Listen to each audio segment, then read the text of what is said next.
Bhrigu was one of the Saptarishis. He looked into the future and said, this is how human beings will be. Till the end of the world, he predicted. Is he talking about you? No. He is talking about humanity as to how it will evolve, what it will do.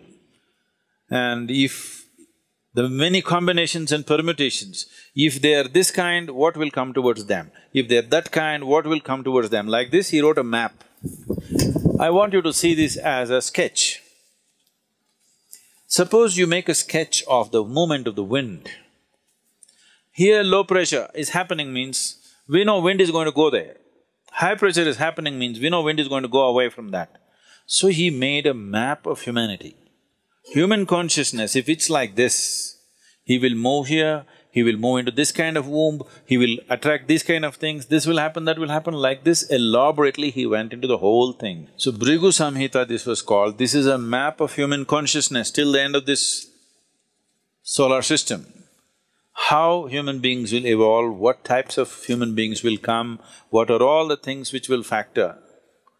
How to read this? He trained people. If an elaborate map is made of something, suppose you take have you seen a topographical map? Not the regular map. Have you seen the Geological Survey of India or the United States, they have this thing. Have you seen these maps? It will take a certain amount of training to read the map, it's all written there. Or have you seen the aeronautical maps? They're really complex, okay? If you want to fly from one part of the world to another, there is an aeronautical map. Unless you're well-trained, I've gone through these exams and I've passed the exams, but I don't think I can navigate from here to, let's say, South America successfully, because the planet is round, it's spinning, time zones are changing. All this is factored into the map. Somebody who knows how to read it, in 2 minutes he knows exactly what it is, coordinates, he will write and he knows where to go.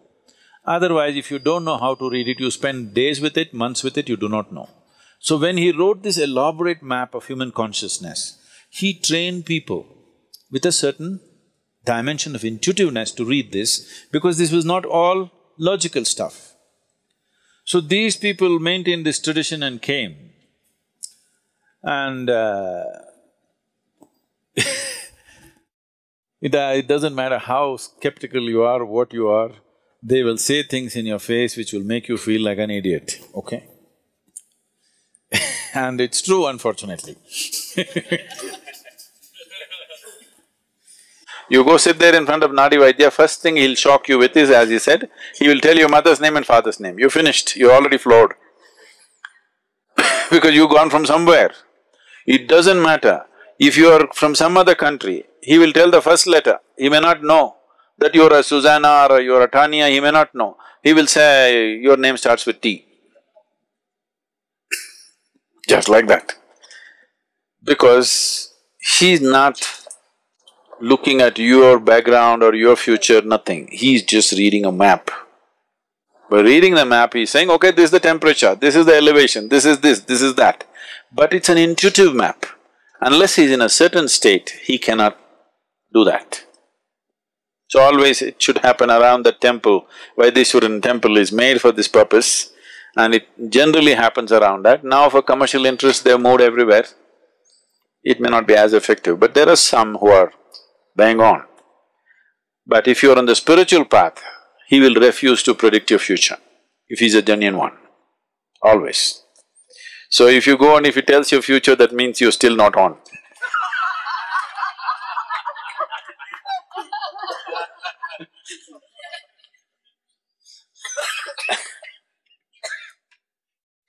So, is destiny fixed? Destiny is not something that's fixed by somebody, it is your own karma. So your software is in a certain way, so naturally it'll function that way. Suppose you have a certain type of software on your computer, whatever you do, it'll do the same thing, isn't it? But can I smash the computer and stop it? I can. But still if you turn it on, the same hard drive, same thing will come on in a new computer. So if you want, I'll tell you, if I tell you you live for 80 and you jump off the mountain today, new computer will buy for you sometime later, but same hardware, same software rather.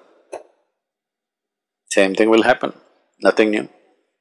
So they're looking at that aspect of life and trying to interpret it in physical terms, which is an interpretation, where there could be mistakes, always. That interpretation may not always be right. But the reading, the fundamental reading, what is the altitude, what is this, what is that, is correct. How to interpret it is the expertise of an individual person. Not everybody can interpret the same way. So this whole science developed Bhrigu Samhita, but if you're on the spiritual path, they'll refuse to say because no reading for you. You don't belong in that range.